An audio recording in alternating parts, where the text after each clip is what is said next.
మిత్రులందరికీ నమస్కారం. మనకి నిత్యం ఎన్నో సమస్యలు, ఎన్నో సందేహాలు. అవి చట్టపరమైనవి కావచ్చు, సామాజికపరమైనటువంటి కావచ్చు, వ్యక్తిగతమైనటువంటివి కావచ్చు. ఇలాంటి ఇన్ని సమస్యల్లో న్యాయపరమైనటువంటి మనకి వచ్చేటటువంటి సందేహాలకి ఎన్నో సలహాలను మనకు అందిస్తూ న్యాయశాస్త్రానికి సంబంధించినంత వరకు ఎలాంటి చట్టాలు, ఎలాంటి వెసులుబాటు, ఎలాంటి సెక్షన్స్ ఉన్నాయో చెప్తూ, అలాగే కొన్ని అద్భుతమైనటువంటి కోర్టు తీర్పులను కూడా విశ్లేషిస్తూ మనకి ఎంతో నాలెడ్జ్ని ఇస్తున్నటువంటి అడ్వకేట్ నాగేశ్వరరావు పూజారి గారు మన ముందున్నారు. ఈరోజు ఒక ముఖ్యమైనటువంటి విషయం గురించి ఆయనతో చర్చిద్దాం. సార్ నమస్తే. సార్, స్త్రీ ధనం వినే ఉంటారు. అది ఎప్పుడు కూడా కట్నం, దానికి మరో రూపం కట్నం. స్త్రీ ధనం అనేది ఒకసారి ఇట్లాగే మా నాన్నమ్మని అడిగాను నేను, కట్నం ఎందుకు ఇస్తారు నాన్నమ్మ? ఆవిడ చాలా అద్భుతమైన పదం చెప్పింది, దానికి మీనింగ్ చెప్పింది. ఏంటి అంటే, అమ్మ, పుట్టి పెరిగినటువంటి ఆడపిల్లని, ఈ ఇంటి ఆడపిల్లని ఎవరో తెలియనటువంటి ఇంటికి మనం పంపించేస్తున్నప్పుడు అక్కడ ఆర్థికపరమైనటువంటి కష్టాలు ఏదైనా వచ్చినా, అలాగే తనకి తోడుగా ఎవరైతే భర్త అనేటటువంటి వ్యక్తి ఉన్నాడో ఆ వ్యక్తికి ఏదైనా జరిగినా, లేదా కుటుంబం ఆర్థిక స్థితిగతుల్లో నష్టపోయినా ఈ స్త్రీ ధనం అనేది తన మనుగడకి పనికి వస్తుంది.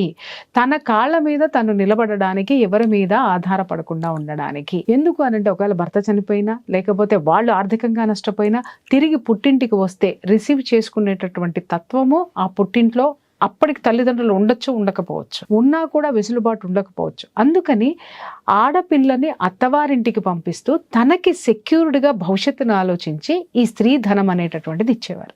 అది కాలక్రమేణా కట్నం అనేటటువంటి దురాచారంగా మారింది. తర్వాత దాని మీద ఎన్ని చట్టాలు చేశారో మన ప్రభుత్వాలు మనకు తెలిసిందే. అయితే అది రాను రాను కూడా మన దగ్గర కూడా చాలా కేసులు వస్తాయి. ఏంటి అనంటే, కట్నం ఇచ్చామండి, ఖర్చు పెట్టేశాడండి, ఇంత కట్నం ఇచ్చామండి. డివోర్స్కి వచ్చేసరికి ఆ కట్నం దగ్గరే మనకు ఆగిపోతూ ఉంటుంది. అది ఎటు తేల్చుకోలేనటువంటి విషయం. దానికి సాక్ష్యాలు ఉండకపోవచ్చు, లేదా ఆ కట్నం డబ్బులను వాడేసుకుని ఉండొచ్చు. కానీ ఈ స్త్రీ ధనాన్ని వాడుకున్నటువంటి స్త్రీ ధనము, వాళ్ళు ఏమంటారు, కట్నం అంటే మా హక్కు అని మగ పిల్లవాళ్ళు అనుకుంటారు.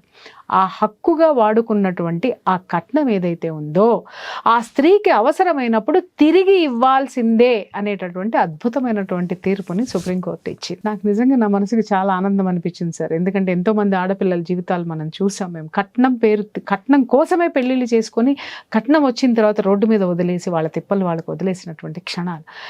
ఈ తీర్పు మీద మీ విశ్లేషణ చెప్పండి. నిన్న మనకు సుప్రీంకోర్టు ఈ స్త్రీధనానికి సంబంధించి చాలా మంచి తీర్పు ఇచ్చింది జనరల్గా. ఎందుకంటే భారతదేశంలో అనాదిగా ఎప్పుడో మనకు పూర్వీకుల నుంచి కొన్ని వందల సంవత్సరాల నుంచి, మీరు ఇంతకుముందు చెప్పినట్టు, ఒక పెళ్లి చేసి పంపించేటప్పుడు ఎప్పుడైనా కూడా సరే, వాళ్ళు ప్రేమతోనే కావచ్చు, లేకపోతే రేపు వీళ్ళు దగ్గర ఉండరు కాబట్టి ఏమన్నా ఆర్థిక అవసరాలు వచ్చినప్పుడు ఆ కుటుంబానికి కానీ, ఆమె మనుగడకు కానీ, వాళ్ళ పిల్లలకు కానీ అక్కడ ఏం జరుగుతుందో తెలియదు కాబట్టి అప్పట్లో కంపల్సరీ, అప్పుడైంది ఇప్పుడైంది, ఎప్పుడైనా కూడా ఏంటంటే, ఒక ఆడపిల్లకు పెళ్లి చేసి పంపించేటప్పుడు మనకు గిఫ్ట్ల రూపంలో ఆడపిల్లకు సపోర్ట్ కోసం కొన్ని ఆస్తులు కానీ, బంగారం కానీ, ఇంకా ఇతర ఏవైనా ఉంటాయి కదా, అవన్నీ ఇచ్చి పంపిస్తుంటారు దాన్ని. సో ఎప్పుడైతే మనం ఈ పెళ్లి జరిగే క్రమంలో ఆడపిల్లకు పుట్టింటి నుంచి వచ్చేదాన్ని మనం స్త్రీధనం అంటాం జనరల్గా. ఓకే, ఆ స్త్రీధనం మీద ఎవరికి హక్కు లేదు అనేది సుప్రీంకోర్టు చాలా స్పష్టంగా మనకు నిన్న చెప్పడం జరిగింది. అంటే ఆమె అబ్సల్యూట్లీ ఆమెకి మాత్రమే సంబంధం ఉంటుంది తప్ప భర్తకు కానీ, అత్తామామలకు కానీ ఎవరు కూడా ఆ స్త్రీధనాన్ని దుర్వినియోగం చేయడానికి లేదు. ఏదన్నా కారణం వల్ల కనుక దుర్వినియోగం చేసినా ఆమెకు మళ్ళీ దాన్ని వసూలు చేసుకునే హక్కు ఉంటుంది. కంపల్సరీ ఆమె వసూలు చేసుకోవచ్చు. ఆమెకున్న స్త్రీధనాన్ని ఏదైతే ఉందో అది కంపల్సరీ మళ్ళీ బ్యాక్ పే చేయాల్సిందే అనేది సుప్రీంకోర్టు జడ్జిమెంట్. ఇక్కడ ఒక చిన్న సెంటిమెంట్ చెప్తాను సార్. ఏ భార్య అయినా సరే భర్త మీద ఉన్నటువంటి గుడ్డి ప్రేమ కానివ్వండి, సంసారం మీద ఉన్నటువంటి గుడ్డి నమ్మకం కానివ్వండి, మొత్తం అంతా కూడా ఇచ్చేయటం జరుగుతుంది. అంటే ఇక్కడ స్త్రీ ఫీల్ అయినంత, నాది, నా సంసారము అని ఫీల్ అయినంతగా కొన్ని చోట్ల, నేను అన్ని చోట్ల నేను అనను, కొన్ని చోట్ల భర్త ఫీల్ అవ్వడం. ఎంతసేపు ఆస్తులు వచ్చినాయి అంటే తన పేరు మీద పెట్టడమో, పిల్లల పేరు మీద పెట్టడమో, ఇలా చేస్తూ పోతూ ఉంటారు. కానీ ఈ కట్నం డబ్బులతోటే, ఈ స్త్రీధనంతోటే వ్యాపారాలు పెట్టనివ్వండి, బాగుపడనివ్వండి, ఉమ్మడి ఆస్తుల్లో కలిపేనివ్వండి. ఉమ్మడి కుటుంబాలు ఉండేవి సార్ ఇదివరకు. పెద్ద కోడలు తీసుకొచ్చినటువంటి కట్నంతో చాలా పెళ్లిళ్ళు చేసేవాళ్ళు, ఆ కుటుంబాన్ని నడిపేవాళ్ళు. అలా పెద్ద కోడళ్ళు, నష్టపోయినటువంటి పెద్ద కోడళ్ళ సంఖ్య పురాతన కాలంలో చాలా ఉండేది. చివరికి వచ్చేసరికి చివరి వాళ్ళు ఎవరైతే ఉన్నారో వాళ్ళు బెనిఫిట్ పొందేసేవాళ్ళు. కానీ మొదట ఉన్న వాళ్ళు ఆ ఆర్థిక స్వాతంత్రాన్ని కోల్పోయి ఒకళ్ళ మీద ఆధారం, అంటే ఈవిడ తెచ్చినటువంటి దీని మీద ఇంతమంది ఆధారపడి ఒక ఆధారాన్ని ఏర్పాటు చేసుకునేవాళ్ళు, కానీ చివరికి తన ఆధారాన్ని కోల్పోయేది. ఆ స్థితిలో ఇప్పుడు ఈ తీర్పు ఏదైతే ఉందో, ఇప్పుడు ఇచ్చినటువంటి తీర్పు, ఈ గుడ్డి నమ్మకం అనేటటువంటి దాని నుంచి స్త్రీ ఎలా బయటపడాలి, ఎలా జాగ్రత్త చేసుకోవాలి? అదే మనం ఇప్పుడు ఏం చెప్తున్నామంటే, ఇప్పుడు మనం ఇంతకుముందు మనం చెప్పుకున్నట్టు ప్రతి మ్యారేజ్లో కంపల్సరీ తల్లిదండ్రులు ఎంతో కొంత అయితే ఏదో ఒక గిఫ్ట్ రూపంలో కావచ్చు. జనరల్ ఇప్పుడు మనకున్న సమాజంలో ఏం చేస్తున్నాం, మనం బంగారం ఎక్కువగా మనం బంగారం పెడతాం. ఆడపిల్లలు కాబట్టి వాళ్ళకి అలంకార పరంగా ఉంటుంది. రేపేమన్నా కష్టాలు వచ్చినా దాన్ని మళ్ళీ లిక్విడేషన్ చేసుకోవచ్చు అనే ఉద్దేశంతో ఇస్తారు. తర్వాత ఆస్తులు ఇస్తున్నారు, కొన్ని సందర్భాలలో క్యాష్ కూడా ఇస్తారు. ఎందుకంటే వాళ్ళ ఆర్థిక, చాలా మంది సార్ ఇక్కడ గమనించాను, క్యాష్ ఎక్కువ తీసుకునే వాళ్ళు ఉంటారు. ఆ తర్వాత తూచ్ అనేటటువంటి కేసులు కూడా మనం చాలా చూసాం. వాటికి సాక్ష్యాలు ఉండవు, క్యాష్ ఇచ్చింది సాక్ష్యాలు ఉండవు. అంటే ఏంటంటే ఇప్పుడు మనం కంపల్సరీ దానికి జనరల్ గా ఇప్పుడున్న దాంట్లో ఇప్పుడు సాక్ష్యాలు బాగానే దొరుకుతున్నాయి ఇప్పుడున్న సమాజాలు. ఇంతకుముందు అంటే కెమెరాలను ఫొటోస్ అనో తర్వాత సబ్సిక్వెంట్ ట్రాన్సాక్షన్ దొరుకుతుంది ఇప్పుడు. కాబట్టి ఇప్పుడు సపోజ్ ఇప్పుడు మనకు పెళ్లి తర్వాత ఏదైనా అసెట్ కొన్నాం అనుకో, ఇక్కడ నుంచి క్యాష్ ఇక్కడ తీస్తారా, ఇక్కడ కొంటారు కాబట్టి దాన్ని సబ్సిక్వెంట్ ఎవిడెన్స్ అంటాం. అంటే దగ్గర రిలేటెడ్ ఉన్న దాన్ని మనం సబ్సిక్వెంట్ ఎవిడెన్స్ అంటాం మనం, లేదా సెకండరీ ఎవిడెన్స్ అంటాం మనం. సో అది కొద్దిగా అంటే మనం ప్రూవ్ చేయాలనుకుంటే ప్రూవ్ చేయడం కూడా ఈజీ. అది ఇప్పుడున్న క్రమంలో చాలా ప్రూవ్ చేయడం ఈజీ. కాబట్టి మనం ఏం చెప్తున్నాం అంటే ఏంటంటే, ఎప్పుడైనా ఒక బంగారం విషయంలో మాత్రం కొద్దిగా తేడా వస్తున్నది. ఎందుకంటే బంగారాన్ని ప్రూవ్ చేయడం అనేది కొద్దిగా కష్టం, కొంచెం కష్టం. మిగతా ఏ ట్రాన్సాక్షన్ అయినా మనం ప్రూవ్ చేయొచ్చు, కానీ బంగారాన్ని ప్రూవ్ చేయడం కొంచెం కష్టం. ఎందుకు అంటే ఇప్పుడు బంగారం ఏం చేస్తుంటే పెట్టుకుంటారు, ఇక కొత్తగా అత్తగారింటికి వస్తారు కదా, అత్తగారి కష్టాలు పెట్టేస్తారు. అత్తగారి కష్టాలే ఉంటది. ఇక నువ్వు మా ఇంటి కూడా పిల్లలే కాబట్టి మా ఇంట్లోనే ఉండాలని వీళ్ళ లాకర్లో పెట్టుకోవటమా, వీళ్ళ అని ఫీల్ అవుతారు. కాబట్టి మళ్ళీ ఏదైనా గొడవ అయినప్పుడు వాళ్ళ దగ్గర పడిపోతుంది. మళ్ళీ ఏదైనా ఫంక్షన్కి ఇచ్చినా రపకని ఇస్తారు, మళ్ళీ తీసేసుకుంటారు. సో మనం ఏం చెప్తున్నాం అంటే ఏంటంటే, ఎవరి బంగారం కస్టడీ అయినా కూడా బంగారం కస్టడీ అనేది కోర్టులో ప్రూవ్ చేయడం కొద్దిగా కష్టం. కాబట్టి బంగారాన్ని ఎవరైనా సరే వాళ్ళ బంగారాన్ని వాళ్ళ కస్టడీలో పెట్టుకోండి.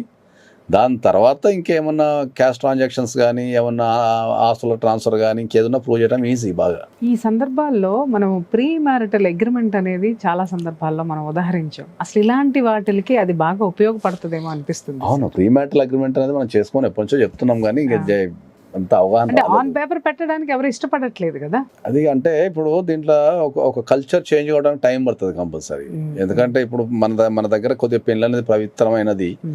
అక్కడ నుంచి పెళ్లిళ్ళు మోసాలతోనో అబద్ధాలతోనో కూడుకున్న దానికి వచ్చింది. ఇక రాను ఇప్పుడు మనకు డైవర్స్ కేసెస్ ఎక్కువ పెరిగిపోతున్నాయి కాబట్టి ప్రతి ఇంట్లో ఏదో ఒక డైవర్స్ కేసు పెరుగుతుంది. కాబట్టి ఫ్యూచర్లో వాళ్ళు కూడా ఆలోచించుకుంటారు, ఇదంతా ఎందుకు మాకు చేసుకుంటే అయిపోతుంది అన్న టైప్లో ఆలోచించుకుంటారు. సో అందుకనే మనం ఏం చెప్తున్నాం, ఎవరికైనా సరే ప్రీ మ్యారిటల్ కౌన్సిలింగ్ కానీ ప్రీ మ్యారిటల్ అగ్రిమెంట్ కానీ చేసుకోమని చెప్తున్నాం ఒకటి. రెండోది ఏంటంటే, స్త్రీధనానికి సంబంధించి ఎక్కడున్నా కూడా పూర్వకాలం నుంచి కూడా పెద్ద మనుషుల పంచాలు కూడా ఆమె తెచ్చింది ఆమెకి ఇచ్చామని చెప్తారు ఎప్పుడు కూడా. సో ఏదన్నా కారణం చేత ఆమె పుట్టింటి నుంచి వచ్చిన దేనిపైన సరే సుప్రీంకోర్టు దాని ప్రకారం ఆమె 100% రైట్ ఉంది, ఆమె 100% ఆమె చేసుకోవచ్చు. మనకు డొమెస్టిక్ వైలెన్స్ లో మనకు ప్రొవిజన్ కూడా ఉంది, కానీ డైరెక్ట్ గా తీర్పిచ్చిన సందర్భాలు ఇంతవరకు లేవు కదా. డైరెక్ట్ గా తీర్పిచ్చిన సందర్భాలు అంటే ఎంతసేపు ఇప్పుడు మన డివిసీలో వేసుకున్నా అది చివరికి వచ్చేసరికి వాళ్ళు ఏదో ఎంతో కొంత ఇచ్చి వాళ్ళని క్లియర్ చేసుకోవడమో, లేకపోతే దాని మెయింటెనెన్స్ ఇవ్వడమో, లేకపోతే ఇట్లా ఏదో జరిగేది. కానీ పర్టికులర్ గా దీన్ని ఉదాహరించి చెప్పింది ఇంతవరకు లేదు. కానీ నిజంగా ఇది ఒక లేదు. ఒక దేశ అత్యున్నత న్యాయస్థానం కనుక చెప్తే చట్టాల మీద అవగాహన అనేది పెరుగుతుంది బాగా. ఎగ్జాక్ట్లీ. సో చట్టాల మీద అవగాహన పెరుగుతుంది, వాళ్ళకు జాగ్రత్త పెరుగుతుంది, తర్వాత వాళ్ళు ఎట్లా చేయాలి ఏం చేయాలి జరుగుతుంటది. కాబట్టి డెఫినెట్లీ ఒక దేశ అత్యున్నత న్యాయస్థానం ఏదైతే ఉందో అది మంచి తీర్పు ఇచ్చింది. అది మహిళలకు సంబంధించి చాలా మంచి తీర్పు. ఈ మధ్యకాలంలో ఏంటంటే సుప్రీంకోర్టు గత 2 సంవత్సరాల నుంచి మనం గమనిస్తే మహిళలకు సంబంధించి చాలా మంచి తీర్పులు ఇస్తున్నారు, చాలా మంచి తీర్పులు ఇస్తున్నారు. కాబట్టి దాంట్లో ఇది ఒకటి శుభ పరిమాణం.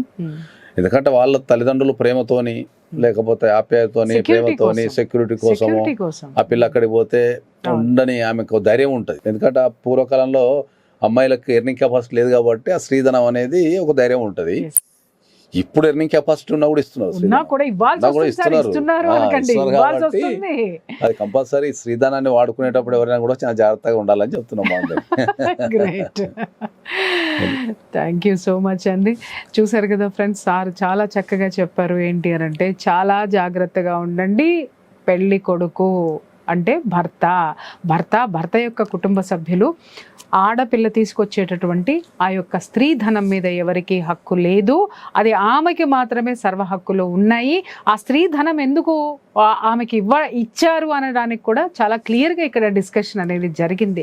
కాబట్టి ఆడవాళ్ళకు కూడా నేను చెప్తున్నాను, ఆడపిల్లలకు కూడా చెప్తున్నాను, మీరు భర్తని ప్రేమించండి, కానీ అలాగే మీ ఆర్థిక స్థితిగతులను కూడా ఒకసారి ఆ భవిష్యత్తులో ఏమొస్తుందనేటటువంటి ఒక ముందు చూపుతో కూడా ఉండి, ఈ విధమైనటువంటి తీర్పులు ఎప్పుడైతే వచ్చాయో వాటి మీద అవగాహన పెంచుకుంటే మీ భవిష్యత్తు చాలా బాగుంటుంది. వీటికి సంబంధించి ఎవరైనా ఇంతకు ముందు ఇలాంటి ఆర్థిక పరమైనటువంటి నష్టాలు కనుక మీకు వచ్చి ఉండున్నట్టయితే, కట్నం రూపంలో మీ డబ్బు ఏ విధంగానైనా మిస్యూజ్ అయి ఉన్నా, అత్తగారి ఇంట్లో మీకు ఏ విధమైనటువంటి అన్యాయము జరిగి ఉండి ఉన్నా కూడా మీకు సక్రమమైనటువంటి సరైనటువంటి న్యాయ సలహాల కోసము స్క్రీన్ మీద కనిపిస్తున్నటువంటి నంబర్కి కాల్ చేయండి. నాగేశ్వరరావు పూజారి గారు మీకు అందుబాటులో ఉంటారు, మీకు సరైనటువంటి సలహాలు ఇస్తారు. Thank you sir.